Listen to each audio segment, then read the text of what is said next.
Hello, friends, and welcome to your Monday edition of the Kings of Anglia Ipswich Town podcast. Sorry we're a bit late, but hopefully we're still sounding great. There's a lot to talk about on today's show. Obviously, that disappointing 1-1 draw at against Fleetwood on Friday night, chief amongst them.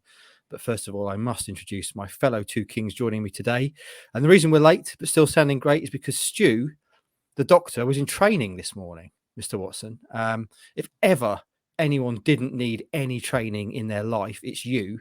But unfortunately, you had to sit through a whole morning of it. How are you feeling after that? Yeah, work training. It's not like marathon training or anything like that. I've got to be careful, haven't I? Because there could be some shady News Quest figures listening in now. Yeah. Moved on from shady Archant figures. If they are listening, it was great. And I feel tooled up and ready to take my work to a new level. Excellent, and we'll leave it there because, as you say, they've got eyes everywhere. We are basically in succession now, and of course, your partner in crime is off, Andy Warren. He's got a couple of days off, so we still are joined though by the bearded one, the one who spoke most sense on last week's shambolic Thursday pod, where Stu tried to set light to himself, and Andy destroyed the Milker Cup draw. Roscoe, the prospect, the beard. Ross Halls, how are you? I'm very well, and I'm still getting over that moment with Stu. What a moment that was, and so many people came up to me talking about it. It was gold, podcast gold, and praise Stu for bringing it into the camera lens, so we were catching it all. Like a true professional. If you haven't watched it, go back and watch it on the video from last week. We do have a clip, but I'm not going to put that out until people have had a chance to go and watch it and boost our viewership, because Stu sets light to his spare bedroom, and then, like a pro, before extinguishing the flames, moves the flames onto camera just to show what's happening before he actually extinguishes the danger. So ever the pro, Stuart Watson. Boys, before we get on to town and the draw on Friday, Christmas. I know there's Christmas presents all around you, Stu. What kind of level of Christmas are we at in Watson household? Is the tree up, the decorations up? How excited is your daughter? Yeah, very. We got all the decorations up yesterday. So, rearranging the entirety of the furniture in the front room just so you can fit the tree in for a few weeks. But yeah, all good fun. You have you done it yet? No. Every year, have a row with the wife about when to put the tree up. I always want it to go up. I'd put it up in November if it's up to me. But the wife, very keen not to get it up until about the week before Christmas is when she put it. To be honest, she'd put it up probably on Christmas Eve if she had her own way, and then take it down on Boxing Day because she just doesn't like a messy house. It has to be very minimalistic and stylish, our decorations, which is not really what Christmas is about. But I've been married to her now for quite a few years, so I'm used to it. Rossi, what about Christmas in your house? Do you go mad? Do you go over the top? Got all your stuff up? I wouldn't say I'm a Grinch, but I don't really care, to be honest. I'm like, it's another month. My missus loves it, so she's put all the decorations up and stuff like that. But I'm more like, yeah, get me the celebration boxes, give me the chocolate and all that, and mince pies. I'm happy with that sort of stuff for Christmas. For the rest of it, it's one day and it's over, and then boom. Once again, leftovers, Christmas dinner leftovers. I'm happy with that. So everything that comes with food and everything, I'm happy with for Christmas. But the rest can just. I don't want to say get in the bin because I feel bad, because I know there's some people who love Christmas, but I'm just not that fussed. But maybe when I get kids, maybe I will. But yeah. Oh, we got some breaking news. No. Good. Yeah, let's pump the brakes on that one, so to speak. Yeah. So you're not one for the pomp and ceremony of Christmas, Ross. You're more one for the food, which doesn't really surprise me.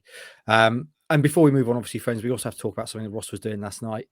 Not content with just covering Ipswich Town games, you went down Isaac's, Ross, and produced a nice little video package for the England game. England beat Senegal 3-0, for those of you just catching up. How excited are we? If we're not excited about Christmas, are we excited at all about the World Cup, boys? Roscoe, what was it like down there last night? It was a good atmosphere. It was cold because December, watching a game in a pub outside was very different. But nah, quarterfinals, not many games left to go until the final, which is just mad. But I'm very much on the fence on terms of international football. I'm not, once again, just like Christmas, I'm not really fussed. If they win, great. If they don't, whatever. I'm probably the worst person to ask, really. So probably Stu's probably better. But yeah, it's it's a bit game of football again, isn't it? Stu enthuses. I'm like Ross. I don't really care about this World Cup, which is typical because it probably end up being the one that England win. I just can't get into it. The whole background of it makes me sick. But you're enjoying it, aren't you? I am enjoying it. Yeah, I feel a bit guilty for enjoying it as well. You should do. You should do. You're supporting a corrupt and oppressive regime. Well, the football's been pretty good. I think it's ticking a lot of the boxes for a classic World Cup so far. We've had late drama in the group stages. We've had underdog success stories. We've had some iconic goals. It sucked me in. I'm sorry to say, and can I shock you? I quite like Winter World Cups. It's quite nice being at home, cozier. Sunday, we're getting the Christmas decorations up. Did all of that, and then I was right. Football's going on now. Sit and watch the football. So, yeah, I think it's been pretty good. It was and I'm excited about England as well. Actually, I think I'm enjoying watching them play as well. It was for all my being kind of miserly about it, and I haven't watched any of it apart from the first half of the Wales game, about 60 minutes of that, and I watched about 60 minutes of last night. Turned it off when England were 2-0 up because it was clearly the game was over and it was going to be dull from that point onwards. But what are you saying, France, Stu? This is it, isn't it? This is the year that England are going to win it all if they beat France. Oh, I don't know. It's impossible to call the game on Sunday. I say that I had the football on. I was in Christmas decoration mode. It was very much on mute in the background. I caught the Mbappe magic, but from what I've read, that Poland, who were awful in their previous game, actually gave France some tricky moments at spells in that game. So I'm just looking forward to it. I think it'll be a really good game. It'll be a sign of how far England have come against these bigger opponents in knockout football. But yeah, it should be a good one. I'll be at a fight show on Saturday where they've just tweeted they're going to be showing the football as well. So that's going to make for an explosive atmosphere, shall we say? Beer, fighting, and football. Excellent. Look forward to that. Anyway, friends, let's talk about Ipswich Town now, shall we? After Christmas in England, Ipswich Town played on Friday night because of the World Cup. Didn't need to really, and they drew somewhat deflatingly and depressingly 1-1 at home with League One's draw specialist Fleetwood Town. Stuart Watson, you were in the crowd watching on. I say in the crowd, obviously you're kind of elevated above the crowd, aren't you, in your lofty press position? Kind of better than the crowd, really, let's be honest. That's the way it sounded as you said that then. Yeah. Well, and that's exactly what I meant, because that's what you tell me to say. So what did you make of it? Very Partridge then. I liked it. Disappointing, obviously, wasn't it? The result and the performance. For quite a long time, we've been saying how consistent it should be, and even the games that they haven't managed to get a win from, the performances have been pretty good, and you could say on another day they deserved more. This one, I don't think they deserve to win that game. Kieran McKenna talked about it being a lucky equaliser and an undeserved equaliser. I wrote in my piece that I think he was half right on that. It was certainly a lucky deflection, the way the ball ended up in the net. But I thought Fleetwood were full value to take a point from that game. I'm enjoying watching you two stuff grapes into your mouth while I talk here as well. You crack on. Yeah, second half in particular was pretty poor from an Ipswich Town point of view. You got me mid-grape there, Stu. I apologise, listeners, for that. I don't know how that comes across in your audio. It probably didn't sound very nice. Roscoe, you pretended you were Wes Burns before the game in another epic game day intro, which I very much enjoyed. What did you make of it all, watching on from pitch side? I love a game under lights, by the way, on a Friday. That was nice. Despite it wasn't actually needed in the end for the World Cup game being on a Sunday. But once again, started brightly, got the opening goal. Someone tweeted me when Luke Wolfram scored because it was a back post sort of goal again, wasn't it, or set piece goal. So yeah, it was a good start. But then yeah, we know what happened the rest of the game. A frustrating watch. Fleetwood had more possession, which is very rare to see. A Town side basically get bossed in possession. But yeah, we'll get on to the ending. But it was coming all along, weren't it? Unfortunately, but yeah. Draw specialist Fleetwood, they show what they can do. They can get a draw. Stu, you referred to it, I think, as one of maybe the worst Town performance of the season in the league, anyway. And Ross just alluded to it there. They're kind of unusual in that usually in these sort of games, in previous iterations of this result, it's Town knocking on the door creating chances and then failing to capitalise. But here it sounds to me that Fleetwood kind of had a lot of the ball. Yeah, I think this probably is the worst performance in the league this season, and it comes hot on the heels of a similarly sort of flat performance against Portsmouth in the Papa John's, which we kind of brushed under the carpet quite quickly because it was a case of, get out of that competition, not too worried. But I just hope that this isn't a sign of a theme emerging of performance levels just starting to dip, maybe because of the numbers being a little bit stretched. But you could go back through the games that they've lost and drawn and say, Plymouth, that could have gone either way. They played pretty well down there in an entertaining game. The Lincoln game battered them for most of the game, just couldn't find a way through. Cheltenham battered them, couldn't find a way through. This was very different. Fleetwood, this wasn't a team coming to Portman Road and parking the bus. Fleetwood, I was impressed with. They were sort of in the mould of their manager, Scott Brown, very aggressive, in a firm but fair way. They just were, they were up for it, and they earned the right to play. Got in Ipswich's faces, and as Ross says, it's not very often you get teams have more of the ball than Ipswich, home or away, but certainly at Portman Road. So, all of that said, Ipswich had kind of kept them at arm's length for a lot of that second half. Fleetwood are having a lot of the ball, and I know where Ross is coming from in saying it was always coming, but McKenna and the players' view was actually, we're not always going to be brilliant every game. There are some games we have to be gritty and resilient and just see it out. And had they seen that out, I think the whole narrative about this would be got a win when not at their best and limited Fleetwood's chances and saw out the 1-0. But it wasn't to be. I was on mute there, friends. Sorry, that's because I was eating grapes.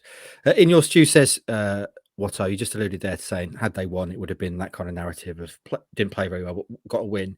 Instead, now we're talking about another kind of drop point at home, or drop points at home. It's 11 they've dropped at home so far this season.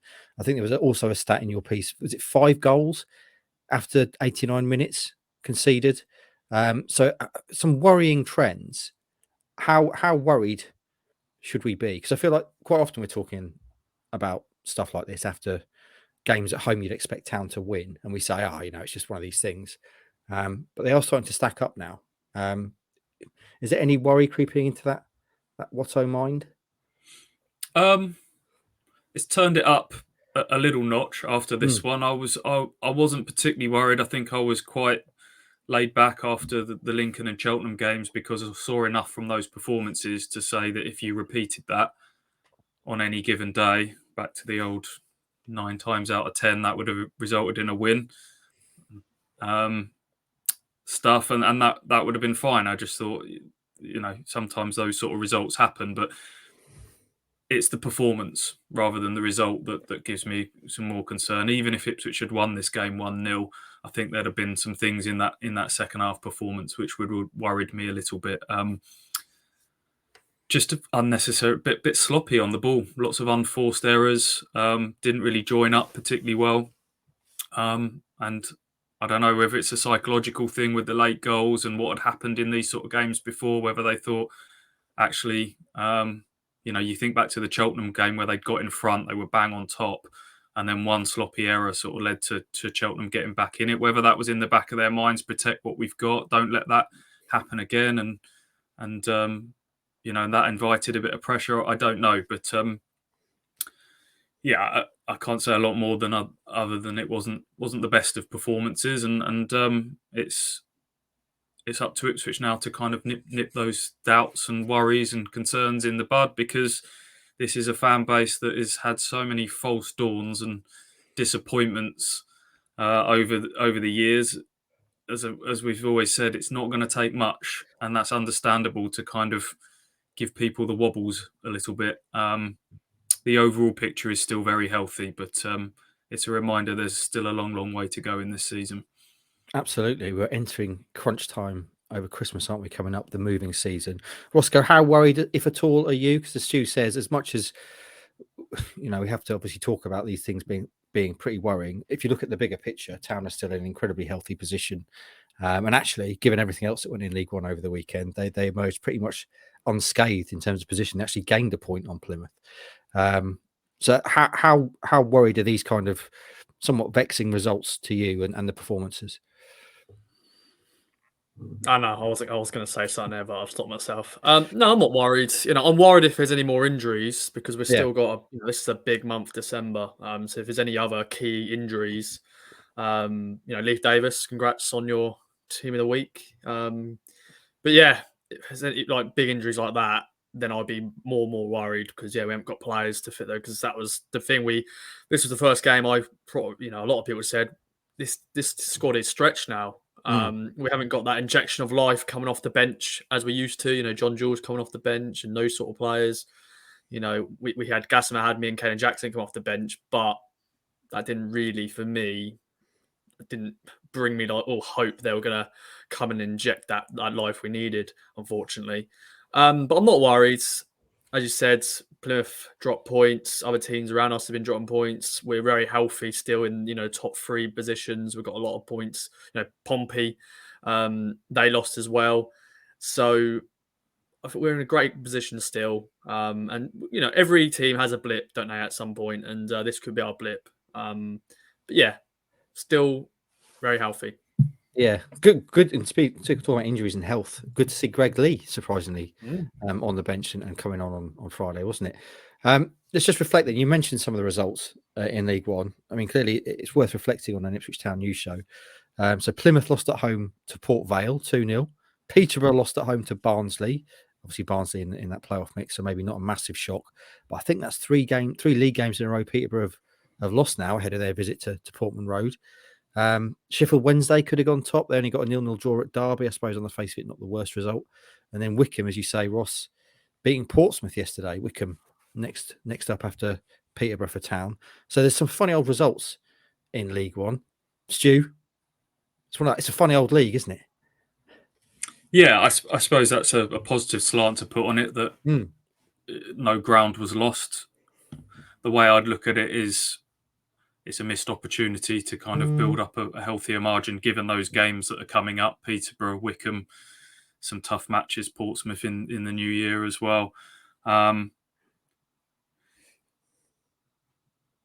Yeah, it's funny. Sort of, you talk about this being Ipswich's blip. They're unbeaten in 6 at the moment, and we're talking about that being a blip in form. They've not lost in 6 matches. But these are the standards now that we're holding Ipswich Town to, and we're talking about them being, I think now really the narrative changed more about them being a top 2 contenders, with top 6 looking like it was very much on the cards from quite early on in the season.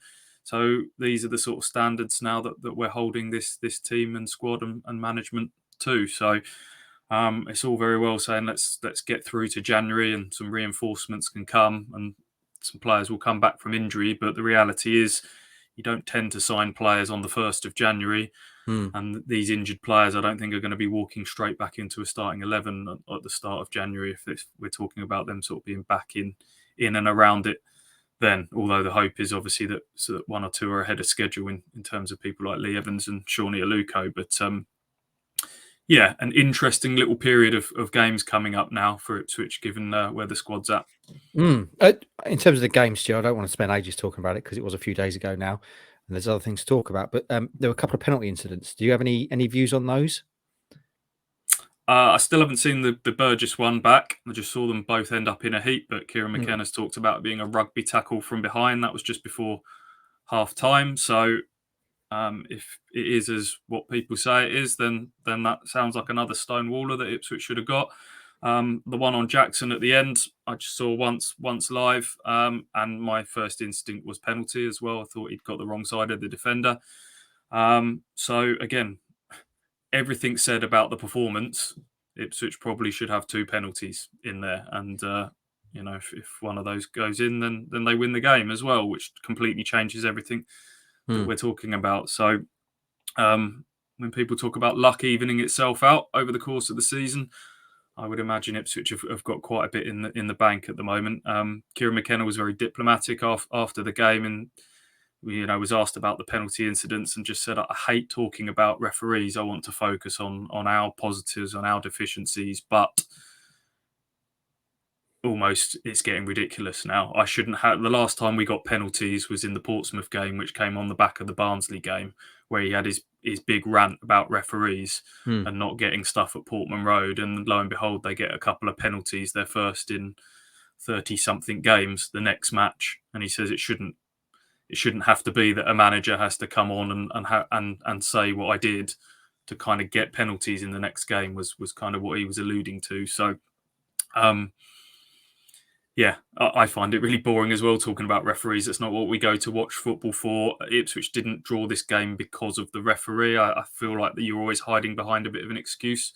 You've got to look at yourselves a little bit and your own performance. Had Ipswich gone and got a second in that little 20-minute spell after going ahead, then we wouldn't have to be relying on the luck of referee decisions and things like that. But there's certainly notable incidents to discuss for sure. Any other notes from this game, boys? Like I say, I don't want to spend too much longer talking about it. Anything you liked, anything you didn't like, anything you want to highlight, either of you? I didn't want to say it, but I think it's my fault that Fleetwood equalised. What? Now, it's because I wasn't on the pitch, so I couldn't, help the ball not go into the back of the net. Oh, but I like this. I'm going to make myself comfortable for this. I like the sound of this. Yeah. So basically, normally we shoot at the north stand end in the second half, but we didn't for this game. So Fleetwood must have won the toss. So they were shooting at the north stand end in the first half, and then they switched the second half to, of course, the Sarah L stand. So at the end of every game, I do like to get some pictures of the players clapping the north stand, and I was waiting for them to celebrate. So in the 90th minute, I thought, I think this is the perfect time. That I saw 6 minutes added on. I thought, okay, we've won this game 1-0. Okay, there's some warning signs of Fleetwood scoring, but I thought, we'll be fine. So I walked down, sat myself down, looked up. Karen Burgess deflector shot into the net, and I went, oh God. I was like, have I jinxed this? Because if I didn't move from my other position, maybe they wouldn't have scored. But so yeah, I just want to apologise really if I had any play in Fleetwood getting the equaliser. It sounds to me like it was entirely your fault, Ross. Yeah. So essentially, you did something you wouldn't normally do. You assumed that Town had won the game. You positioned yourself in the best spot for celebration pictures, and then Town duly conceded late on. All roads point to you, I think. I think so. I wasn't going to say anything, but I thought I'm an honest man. I thought I had to sort of say this because, yeah, I for now on, ladies and gentlemen, I will not move a muscle until a final whistle has rung, and then that's when I will move. But at this point, I thought they should win. But yeah, I do enjoy that your stance from the end of this game has been that the Fleetwood equaliser was always coming. But your reaction on 90 minutes was they're absolutely fine. They've won this game. Did I see that? I think it was ITV Anglia actually reported that Town had won, didn't they? They put a report out saying they won 1-0, which there, but for the grace of God, go us, Stu, in the media. You look at that and kind of laugh, and then you think, oh God, I can see how that's happened. So yeah, that was. I wake up with that nightmare on deep into the hours of Wednesday mornings and Sunday mornings every week that I've put the wrong scoreline or made some horlicks of everything. So yeah, I'm not going to throw any stones in that direction. There's a great scene in The Wire in the 5th season which is based around the newspaper, and one of the editors wakes up in the middle of the night and has to go downstairs and call the news desk to make sure that he's put something in the story which he thought was in the story, but he can't remember. He's got the kind of deadline fear. I think anyone who's ever worked in the media can relate to that, because that is how it goes. The amount of times, and we all do it, you wake up in the night thinking, God, did I get that score? Did I change that headline? Oh, so I can definitely, I have sympathy with them for that kind of thing. All right then, boys, should we move on? Because I want to talk about a wider issue now. Something that happened, well, on Friday night, Kieran McKenna's 50th game, but also something happened a year ago, Paul Cook being sacked. It was a year ago yesterday, precisely. I'm going to start with you, Stu. I think it makes sense to start with Paul Cook sacking a year ago. It came out of the blue. If I can take you back, Town had just had a rather deflating and dull 0-0 draw at home to Barrow in the FA Cup. And you were in the office with Hutchie, just finished up, I believe. And then Town tweeted to say that Cook had left. And I think it was actually Roscoe sent the tweet round to the group. I was actually out with the wife at the time. And my first instinct was that it was a spoof, because it kind of came out of the blue. So I was looking, because obviously there's a lot of troll accounts, fake accounts. I was looking, is Ipswich Town spelt right? Is that really, that kind of stuff? And then it emerged it was indeed the truth. And so we all had to spring into action. You and Hutchie stayed in the office a lot longer than intended. I spent a lot more time in front of the computer than I was expecting to that night, much to the wife's chagrin. But a year on now, Stu, it's hard to kind of look back now and say, well, not have your opinion tainted by the fact that Kieran McKenna's coming in and how well they've done since. But at the time, I think it felt kind of, to many people, it felt like a surprise. And I've done a bit today on social media with Town fans. And a lot of them are saying, yes, it was probably the right decision. But also, let's not forget that he brought in a lot of the players into this club that are now kind of key players. And also, he did that big job, which someone had to do at some point, which was blowing up the old guard. So a year on, Stu, how do you reflect now on kind of that decision, and also Paul Cook's job that he did at Town? Yeah, it was a surprise because we're used to Ipswich Town parting ways with managers a lot later than the general fan base were calling for. You think sort of Paul Lambert went on longer than most were calling for. I guess Paul Hurst never got to that stage because it all went south so quickly. Mick McCarthy that was a horrible sort of 6 months drawn out affair, wasn't it, towards the end of his contract.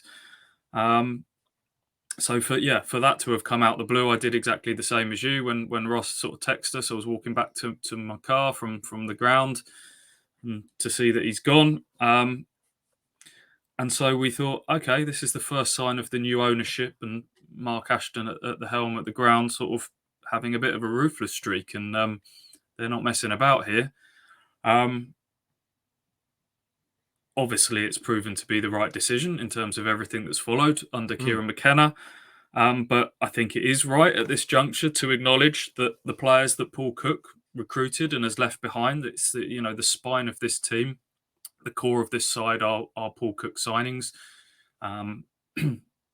Christian Walton, George Edmondson, Sam Morsey, Lee Evans, Connor Chaplin, Wes Burns. These are all big, important players for the football club that Paul Cook has left behind. You're right, maybe that sort of is a bit like a sticking plaster that somebody had to come and just sort of rip it off and be quite brutal in terms of sort of shaking things up at the football club that had got a bit stale and stagnant and comfortable in so many different ways. And he was the guy that kind of did that, and the recriminations were on him quite quickly. I spoke to a senior player at the club recently, off the record, had a bit of a chat about things. And he said, obviously in terms of personalities, McKenna and Cook are very different, which we know. But playing style-wise and football philosophies, they're not a million miles away, he said to me. And you look at it, I think this is now, McKenna has transitioned to a 4-2-3-1 now. There's a lot of, in terms of getting the ball wide, cuts backs into the box, the type of goals that they want to score, the way they want to play. I don't think it's a million miles away from Paul Cook's philosophies, to be quite honest. And again, what a rough time it was for Paul Cook personally as well, with losing his father and everything at that period in time. And I think once we're all caught up in the heat of sort of managerial sackings at the time, and sometimes, in the cold light of day, you step back and think, actually, what would that have been like for that person in the middle of it at that period in time? So things that Paul Cook got wrong, things he got right, he paid for it. But I think it's important, 1 year on, to acknowledge some of the good stuff that a lot of the good stuff that he left behind. Yeah, one of the comments, Rossi, I think was kind of caught my eye the most was, in many ways, the fact that the squad that Cook assembled, all right, he didn't get to see the benefits of it and the fruits of it, but that's one of the big reasons that we ended up with McKenna, because that would have been a huge selling point for McKenna, looking at that squad going, bloody hell, they've got some really good players there for that level. And so he's been the man that's done the dirty work. He's blown up the old guard, got rid of Chambers and Scouse and all those guys. He's brought in some really good players, and he's not actually seen the end of it. So how do you now reflect on Paul Cook a year on? I'm going to quote Stu really here. Paul Cook did was part of that rubble that he made, the Yeah. demolition man. But yeah, at the time it was just pure shock. Once again, I had to quickly double check before sending you guys. Went, yeah, that is real. Yeah. But yeah, it just feels like a lifetime ago now. I think it's only been a year, but it feels so much longer than that because of what's happened, on and off the pitch. But yeah, he's got to get praise for, because Sam Morsey wasn't going to drop down from the Championship to sign for a League One club only because Paul Cook, his former manager, Christian Walton was the same, Lee Evans and all those sort of players. They only signed for the football club. Of course, Ipswich Town, big football club and all that, big stadium. But would you be dropping down to League One to play for any League One club? No, you're signing because you're signing for a manager you've played under before and that you like. And as you said, they're two very different characters, of course. Paul Cook, we all miss his voice changes and his interviews. They used to always, make everyone laugh. But overall, it was the right decision. Some people felt it was knee-jerk maybe at the time, but it was a statement from the ownership, Mark Ashton and co. A lot of people would say, was that actually, a game-changer appointment? Was that Marcus Evans' final sort of bit of business before he left and, sold the club? Because, Mark Ashton and Paul Cook, I'm sure they clashed heads multiple times because they're very two different characters as well. But overall, Paul Cook won't remember for many things, but players and that night at Portsmouth and Wickham as well, because they were great nights. You do wonder, talking about sliding doors moments in the recent history of Ipswich Town, that had Ipswich beaten Barrow, had Ipswich got through against Arsenal under-21s in the Cup, might Paul would that have prolonged his stay? Could he have then sort of clung on through that period and got a few more results like the Portsmouth and Wickham and got that squad playing? That you speak to any of the players and they'll tell you it was as much to do with sort of all of them turning up at the same time and don't underestimate what that's like to suddenly all be settling into Suffolk, all getting to know each other as colleagues, all getting to gel together as a team. But the off-field stuff as well, could Cook have kind of come through that if it hadn't have been for those couple of cup results that ultimately saw for him? Might that season have panned out differently? Would we have reached the stage where McKenna had come in? McKenna wouldn't have had, if McKenna had maybe come in further down the line, would he have, he wouldn't have had the benefit of those few months to really get his feet under the table and work out what he wanted. We'll never know, but it certainly worked out, I think, ultimately for the best, hasn't it, where Ipswich find themselves with Kieron in charge. Yeah, I just wonder in the fullness of time, and it's hard to judge at the moment. Obviously, things are going well, but I think maybe 5-10 years down the line, if we're sitting here in Ipswich Town or in the Premier League and that kind of thing, I wonder if history will judge kind of Paul Cook as a man that almost kind of ignited that by taking that first step towards blowing up the squad and making the moves and bringing in the players that eventually would see Town get promoted. I think history may remember him maybe more kindly than perhaps he is at the moment. But of course, the new man's come in. Kieran McKenna will be talking about his year anniversary in 10 days or so. December the 16th, I think, is his year anniversary. But he's now played 50 games as town manager, or overseen 50 games as town manager, Stu. 50th game on Friday. From those first 50 games, what do you think are your kind of main takeaways and your kind of biggest memories from that first half century from McKenna? In the early few weeks, seeing that performance away at Gillingham when they won 4-0 and blew them away early doors, and thinking, wow, if he can put this sort of imprint on the team in such a short period of time, we have got one hell of a coach on our hands here. So that game sort of sticks in my memory, and some of the goals, that was the first time we saw some of the patterns of movement and the real principles of play come to the fore. The wins against Derby and Portsmouth this season and the atmosphere, and thinking how far we'd come from the atmosphere at Charlton away in the final days. That was post Paul Cook, wasn't it, in the caretaker spell afterwards, and to think how much sort of everyone had become united and how they're filling out the stadium now. That's as much to do with off the field stuff as it is sort of McKenna and co on the pitch. But Yeah, I mean, the stats, I haven't got them to hand here, but they'll be remarkable, won't they, in terms of win percentages? I've seen some stats from Japan have just scored while we're talking. I've seen some stats about sort of the clean sheets and how quickly sort of McKenna's got to wins before, in comparison to Ramsey's and Robson's and people in terms of first 50 games. Yes, there's the context of this being League One level, but amidst the sort of frustration of Saturday's result, it's been a remarkable turnaround in the last 12 months, hasn't it? You really have got the bike, haven't you, Stu? Are we in a watch along situation again? Are you dragging us into this watch along? No, that didn't work last time. It's Japan Croatia, isn't it, as we speak? So Japan are 1-0 up, are they? They are, yes. Excellent. Follow Stu for updates throughout the pod. Roscoe, Kieran McKenna's first 50 games. I don't want to say we'll obviously talk a lot in depth about the first year of McKenna, probably in pods and written pieces coming up, and videos and whatnot. But just very briefly, over that first 50 games, what stands out for you? Definitely clean sheets. I've got the stat there: 25 clean sheets in 50 games, which is incredible. Wow. 27 wins, 83 goals scored, so a lot of goals scored. Love watching his interviews. I'm sure Stu enjoys press conference. Sometimes I remember you saying once, like, "Oh, we've got enough now, Kieran. That's enough now," because he talks and talks, which is great. Stop talking, man. Yeah. But it's great insight. He's very intelligent man, and he knows his stuff. He knows his football.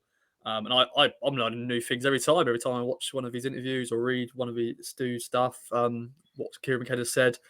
But yeah, definitely the Gillingham game was the day where we all sort of stood up and go, okay, we've got a team. It's still early days, but some great goals in that one. Signed off as well. I know Charlton players were on the beach, but at the end of the season, winning 4-0 as well. That was a good day to end the season.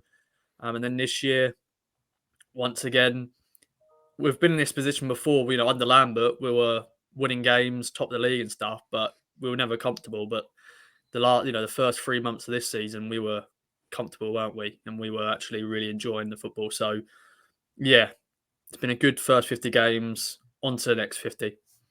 Absolutely. I think when he was first appointed, I believe I may have insinuated that he was perhaps a bit dull, having watched his first interview. So I think that's probably my biggest change of opinion, because as you both said, I really like listening to him talk, and him talking about football. He's so analytical and calm and kind of forward thinking, and everything he says, you're like, yeah, I can see exactly why that works, why that makes sense. That's so good to hear.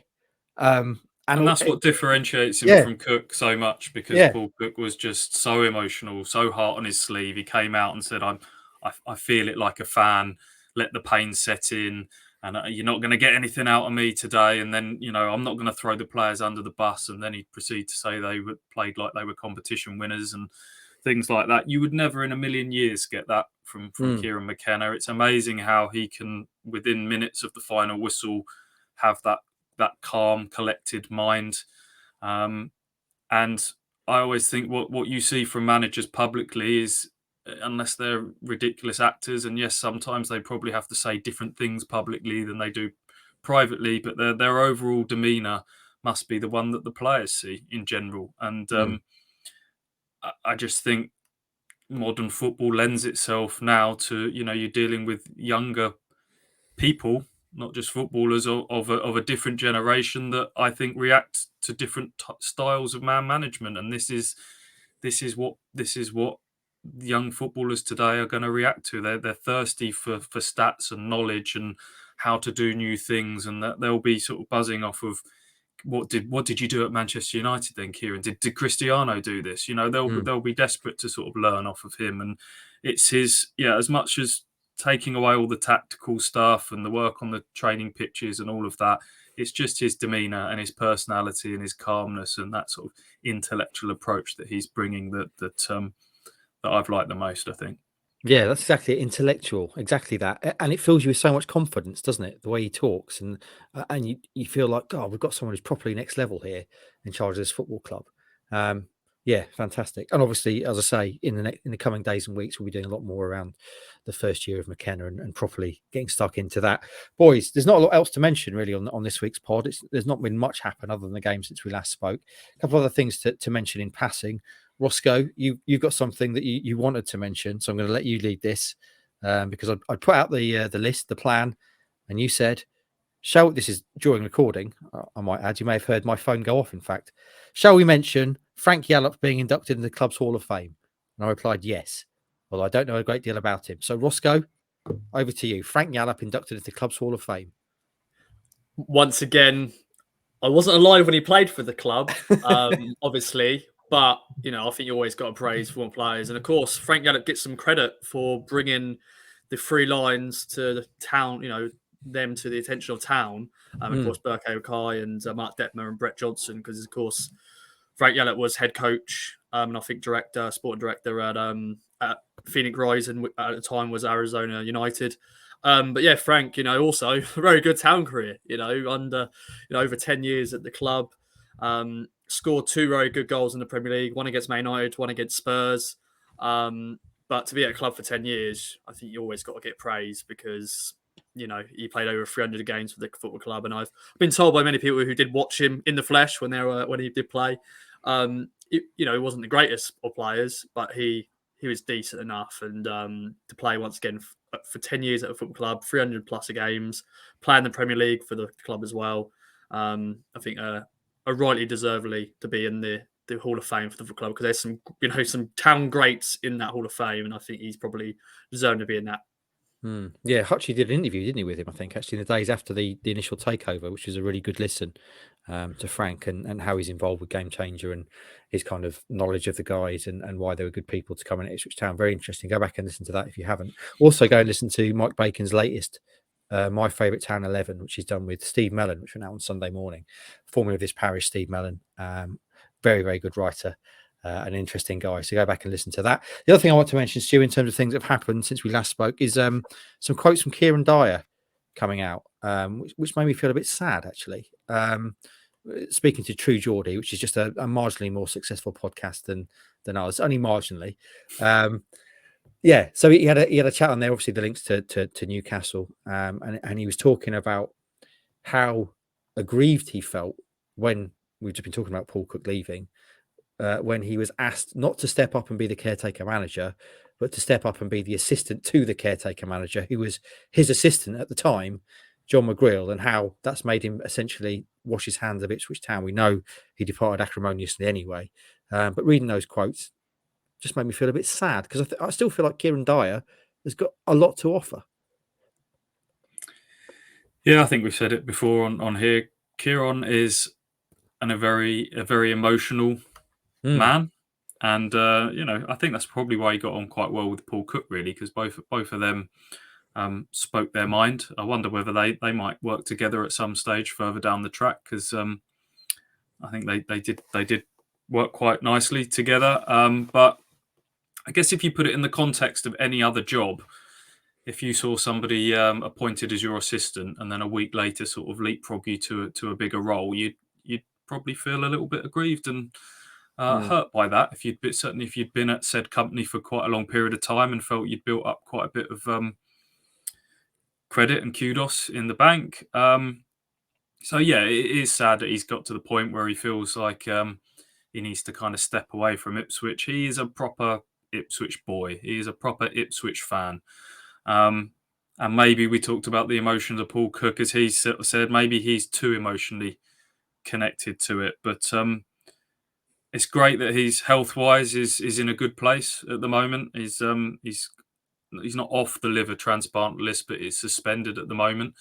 So that means that he doesn't have to be within sort of a 90-minute radius of the hospital where he would have to get that transplant done. So that means that he's been able to go out and gain a lot more experiences. From what I gather, he's sort of at England camps at various age groups and watching those coaches, and the FA are very keen to sort of get him involved a lot, given his sort of experiences, both positive and negative, throughout his career that he can pass on to players. I think there's been a few bits of interest from Football League clubs along the way. So I'd expect to see Kieron in some sort of role within football in the new year, hopefully, and that'll be interesting to see how he gets on. But maybe doing it for his boyhood club where he was just too emotionally connected ultimately might maybe he's right. Maybe that wasn't his best first step, and who knows, further down the track, roads might lead back to Ipswich at some stage, hopefully.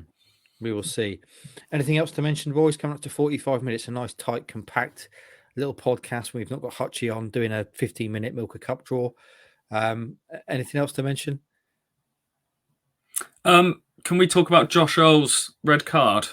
Yes. Why didn't we bring this up during the game? The original masked man won't really be remembered for a huge amount. Was on loan at Ipswich in the second half of the season. They got relegated, had the Cameron Burgess mask during that time. He was on loan from Preston. He's a Fleetwood player now, one of their better players. He got sent off for what's been described as obscene gestures towards the crowd, choice hand gestures. Yeah, the choice of hand gesture that you would use probably in road rage, I would say, is the universal hand gesture there, if you're on board with me. Is that I didn't see the single finger salute or the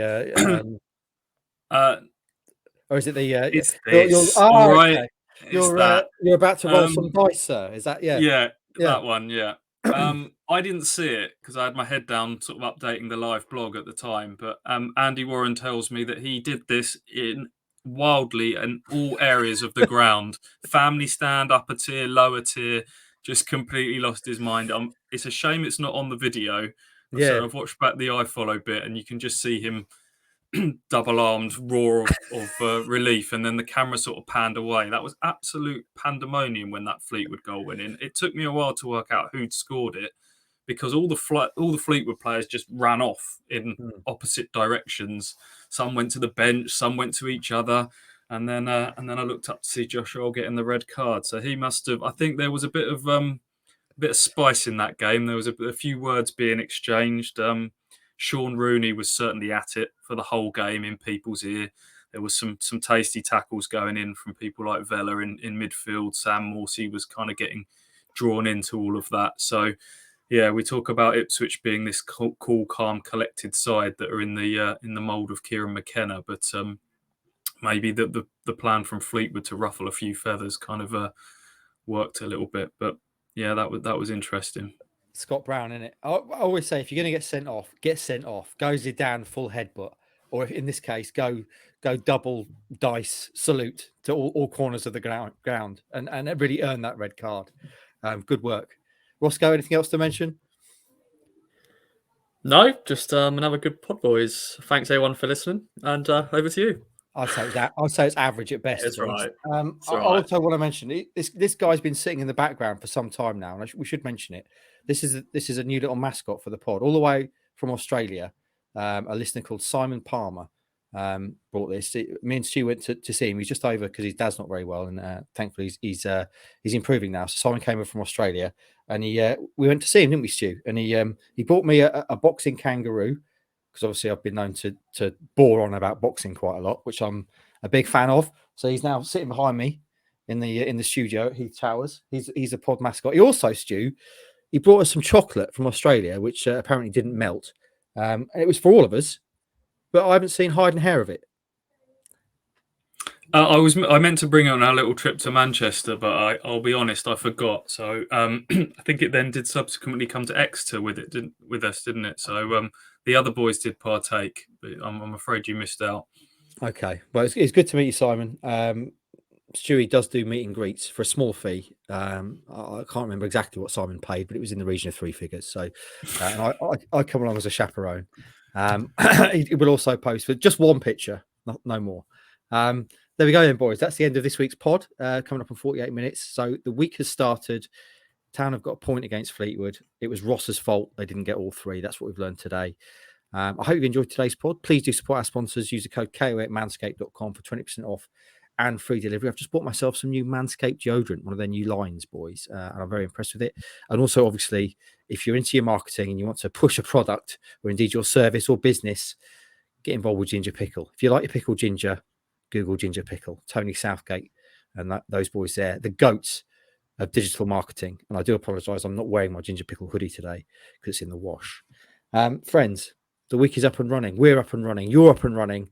Have a great start to it. And we'll be back later on in the week to build up to Peterborough. Speak then.